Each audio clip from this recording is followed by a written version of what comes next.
নমস্কার। কবিগুরু রবীন্দ্রনাথ ঠাকুরের লেখা কবিতা দুষ্টু। তোমার কাছে আমিই দুষ্টু, ভালো যে আর সবাই। মিত্তিরদের কালো নীলু, ভারী ঠান্ডা কভায়। জ্যোতিষ ভালো, সতীশ ভালো, ন্যাড়া নবীন ভালো। তুমি বলো ওরাই কেমন ঘর করে রয় আলো। মাখন বাবুর দুইটি ছেলে, দুষ্টু তো নয় কেউ। গেটে তাদের কুকুর বাঁধা, করতেছে ঘেউ ঘেউ। পাঁচকড়ি খোশ লক্ষ্মী ছেলে, দত্তপাড়ার গবায়।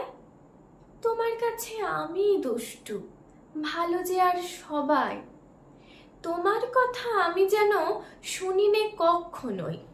জামা কাপড় যেন আমার সাফ থাকে না কোনোই। খেলা করতে বেলা করি, বৃষ্টিতে যাই ভিজে। দুষ্টুপনা আরো আছে, অমনি কত কি যে। বাবা আমার চেয়ে ভালো, সত্যি বলো তুমি। তোমার কাছে করেন নাকি একটুও দুষ্টুমি? যা বলো সব শোনেন তিনি, কিচ্ছু ভোলেন না কো। খেলা ছেড়ে আসেন চলে, যেমনি তুমি ডাকো।